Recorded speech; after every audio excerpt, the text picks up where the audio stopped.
remember, Nancy Pelosi actually made a point to make a state visit to Taiwan, treating it like a sovereign state. She purposely created it as though it were a separate state visit, something that was incredibly provocative to the Chinese. And the Democrats have often criticized Trump for being insufficiently confrontational with the Chinese. If you listen to how Trump talks about Xi Jinping, you will not hear a greater level of respect and admiration coming from anybody than comes from Trump when he talks about Xi Jinping, which goes back to what we were talking about at the start about how Trump most reveres force and strength and this idea that people rule with an iron fist are the people who are most admirable.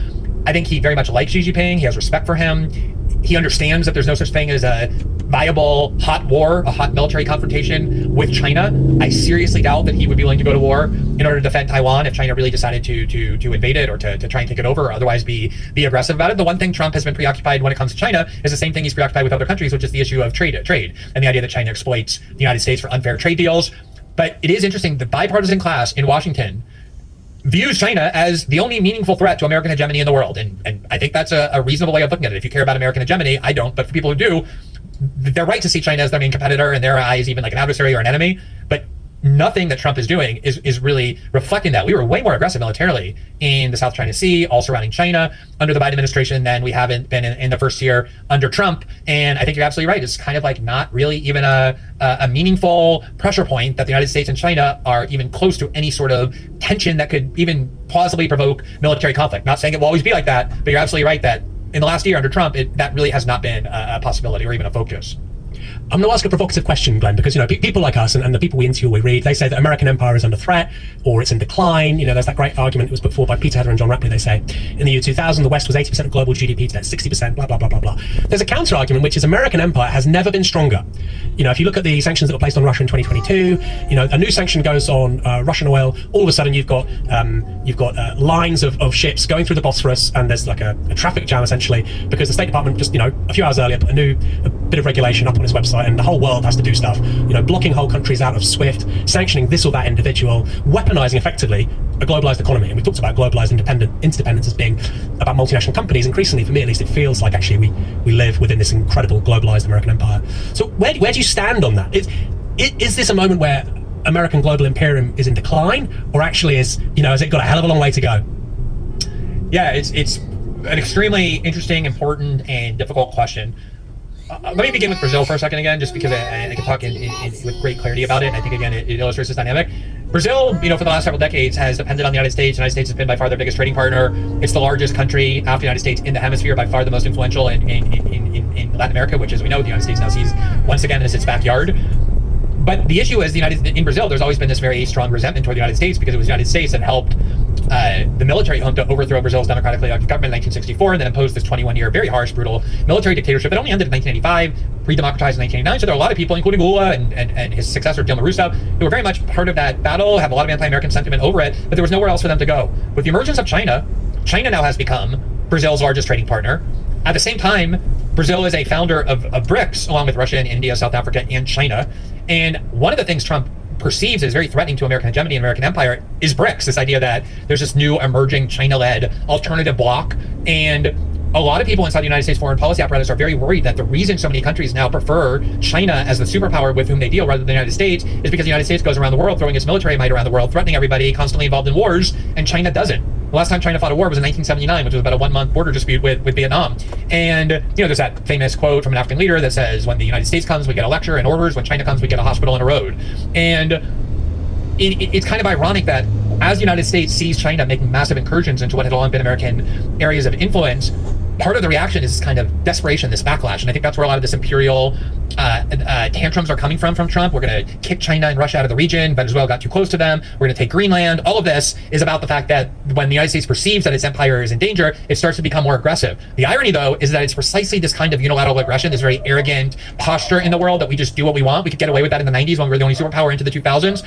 9/11 created a lot of sympathy for the U.S. All of that's gone. You now have China and a more multipolar world, but certainly a bipolar world with China, and countries have a choice. And now Lula says things all the time like, my dream every day is a dream of de-dollarization. And it's not just Lula, but Saudi Arabia and India and the Chinese wanting to get out of the system where the United States has still this great weapon that nobody else has, which is the reserve currency of the international financial system, where they can choke off entire societies like they do with Cuba, Iran, Syria, they did with Syria, they're doing with Venezuela. And I think it is this kind of paradox that as American empire becomes weaker and becomes threatened, you're going to see in the short term this much more aggressive imperial behavior, but ultimately that's just going to feed the cycle where the United States isn't going to have the ability to do that. But I don't think we're near imperial collapse. I agree with the premise of your question that the United States is still the biggest economy in the world, still has the strongest military in the world, has a deep, decade-long institutional understanding of how to bully and dominate the world, and that isn't on the verge of collapsing anytime soon. This de-dollarization thing, I just want to stick with this for a moment because I think people hear it a lot and they don't really understand necessarily why, it's a major issue. So of course the United States basically sells dollars to the rest of the world because when two countries who want the United States want to trade with one another,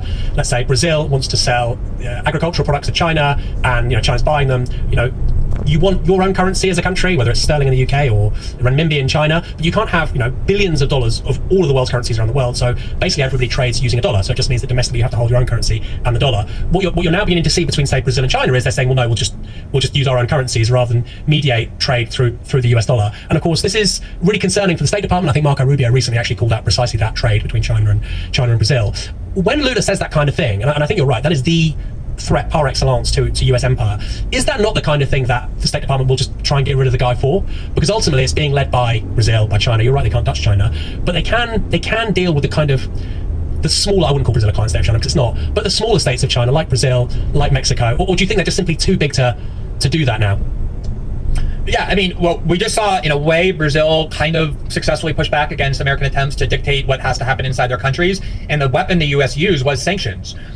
Just to give anyone who doesn't fully understand it, it's a complicated issue. I'm by no means the person to explain the world economic system, but there are judges on the International Criminal Court whose crime was investigating Israel for war crimes and issuing opinions adverse to Israel. There's the UN Special Rapporteur, Francesca Albanese, who's been doing her job assigned to her by the UN of investigating war crimes in Gaza and has been very critical of Israel. And now they're under extremely rigorous sanctions. Their lives have been, extremely impeded. They can't open a bank account because banks are afraid of opening a bank account or letting them have a bank account, which would cause punishment by the United States. Can't use credit cards. They can't travel. This is the kind of thing the United States was doing to Brazilian officials. They never really enforced it. We never really got to that point. But this is the kind of power that the United States has as the holder of the reserve currency.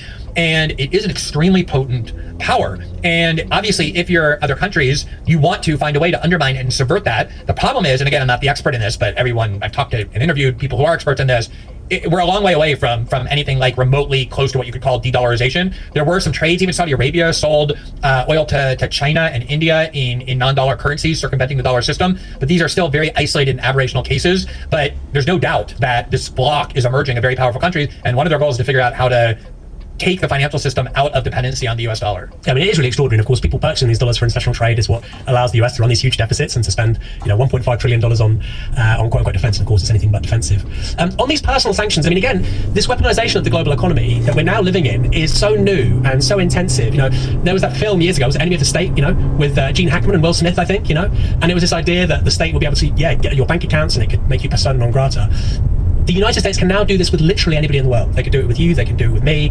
And of course, like I say, the reason why the banks they will debank you is because they will get massive fines. They'll have to pay billions of dollars to America if they do, bank somebody like Glenn Greenwald or me or whoever else who is not on vogue with the State Department. I mean, it's really new, and these are incredibly powerful tools. When you look at what's happened to Iran in the last 10 years, it's a ratcheting up that weaponization of the global economy that I don't think people really thought was plausible 20 years ago. And it goes alongside the decline of the US. So on the one hand, yes, it's in decline as an empire, but on another, this weapon it has, I don't think any empire has ever had a weapon quite like it.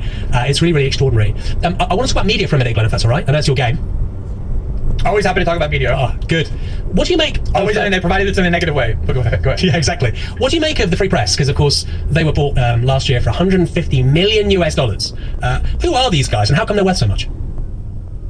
The Free Press is an outlet that was founded by Bari Weiss after she very flamboyantly quit the New York Times, claiming that she was being bullied and intimidated and just harassed in all sorts of ways because of her super heterodox political opinions. I've yet to discover a single heterodox opinion that Bari Weiss holds, but that was her branding. And I've known Bari Weiss for a long time. It's interesting, when she got hired by the New York Times, she came from the Wall Street Journal, and she came with this opinion columnist named Bret Stephens, who's like an old school neocon.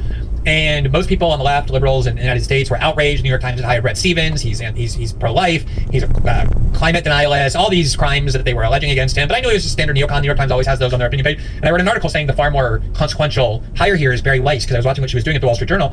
And Bari Weiss had positioned herself as this free speech champion. This was part of what the Free Press was steeped in.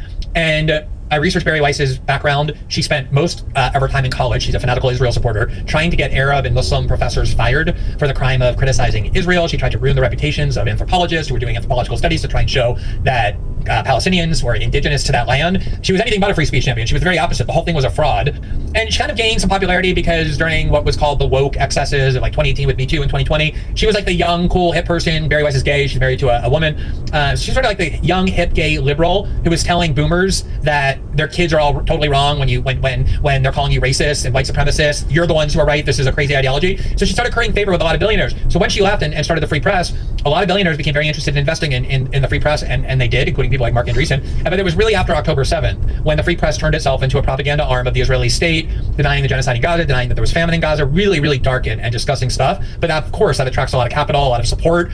And I think, Aaron, I don't know how much this is known in the UK, but what has happened in the US in terms of media trends is unbelievably alarming. Larry Ellison is, depending on the stock market, either the richest or second richest person on the planet after Elon Musk. Larry Ellison's only political activity, other than making money, which he's very good at, is serving and financing Israel. He's the largest single donor ever in history to the Friends of the IDF. I don't know why it's legal for an American citizen to donate money to a foreign military, but in the case of the IDF, it is. This is a family obsessed with Israel. And at the very same time that finally public support for Israel in the US is unraveling, Larry Ellison, with his son David Ellison, goes and buys CBS News and Paramount, installs Bari Weiss as the editor-in-chief of CBS News, who's also a fanatical Israel supporter as her primary cause, buys the free press for $150 million, an obscene valuation given how much money they were generating, and integrates it into CBS. But then at the same time, the most important thing is the US Congress passed a law, Joe Biden signed it, big bipartisan support, to either ban TikTok or force a sale of TikTok to people that the US government approves of. And they did it not because they were concerned about China, but because after October 7th, they concluded the reason young people in America were turning against Israel was because there was too much anti-Israel, pro-Palestinian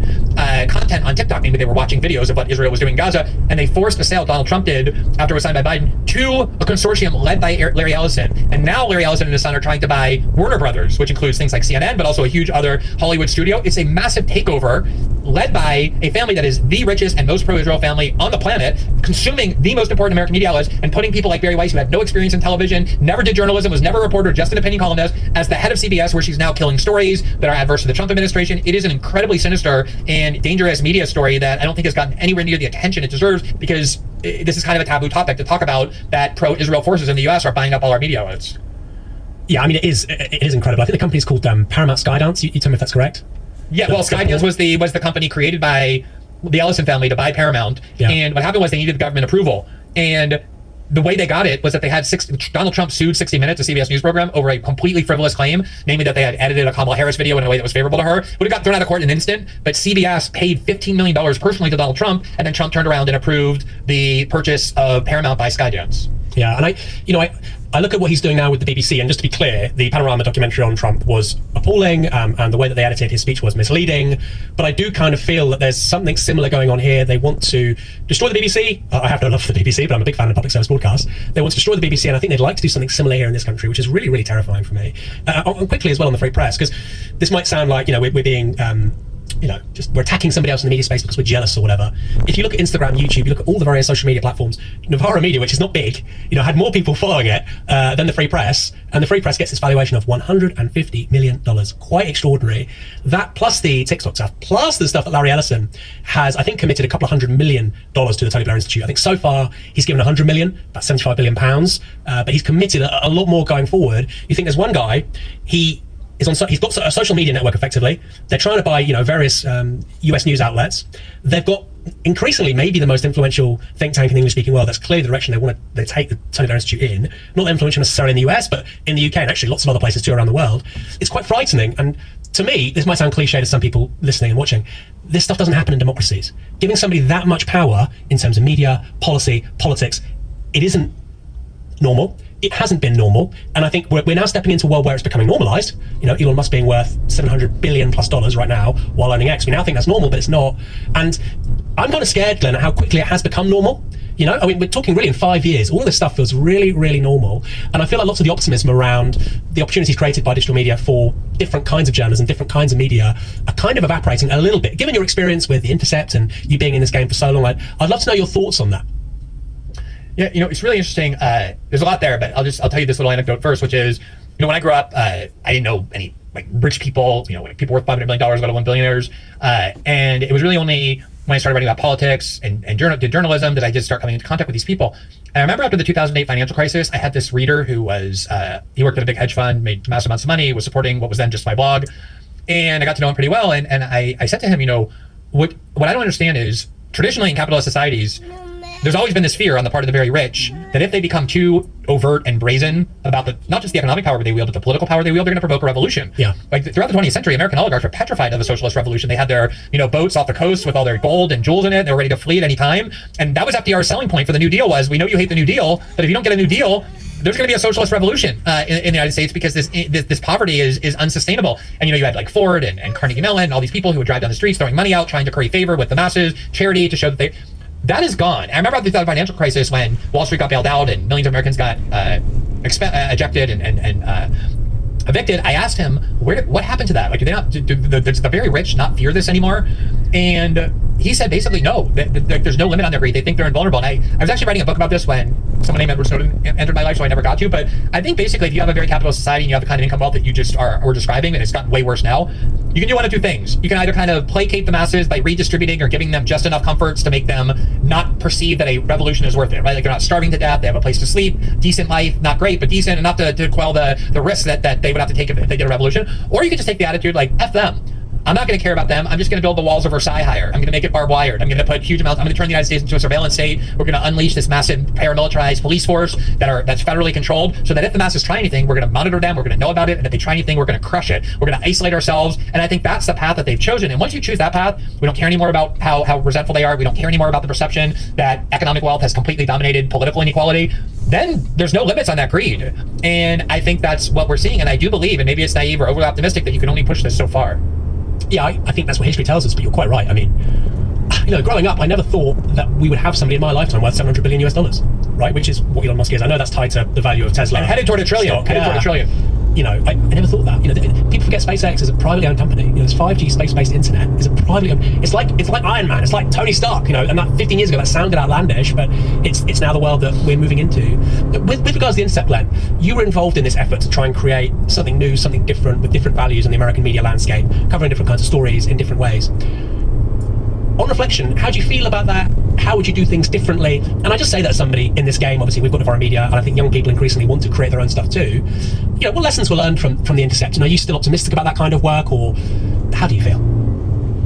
Yeah, I mean, I'm a massive enthusiast and supporter of independent media. I think the emergence of independent media, largely enabled by internet technology, look what we're able to do here. You know, you're in the UK, I'm in Brazil, we're able to have like a pretty professional video program, which even 10 years ago, 15 years ago, only massive corporations could afford to do, especially in terms of reaching large numbers of people. This is, I think, an extremely positive change. The decentralization of information and opinion, make it harder for power centers to control opinion and perspective and to propagandize. For me, these are all very positive things. One of the reasons why I think free internet is such an important cause. At the same time, every model of independent media has potential downsides and risks and dangers. The model that we chose, and it was really sort of the byproduct of the fact that it was like 4 months into the Snowden story, the biggest journalism story on the planet, where Poitras and I had more leverage than almost any journalist in the world. We could pick and choose what we wanted to do. Tahir Midyar was a huge supporter of the Snowden journalism, and he came to us and said, I'll fund a new media organization that's designed to defend privacy, defend a free press. And I have he knew he wouldn't interfere in our editorial mission. And all I can tell you is that he kept his word. Like, there was never, the problem with the Intercept was never that Tahir Midyar ended up using his role as financier to interfere in any way. In fact, we were constantly at war with other organizations that he was funding. He was sort of like the U.S. funding two different sides of a civil war. The issue with the Intercept was more a byproduct of what the Trump era did to people, and the idea that a lot of journalists adopted the view that with Donald Trump, the only mission that matters is no longer a journalistic one. It's just defeating Donald Trump. And to me, that turned the Intercept more into a partisan organization that I was comfortable with, which is why I ended up leaving. But that's more like specific to Trump. But in general, obviously being funded by billionaires brings the huge risk that you will have to adhere to the billionaire agenda, either because they're giving you explicit instructions, or, and this happens in corporate media, BBC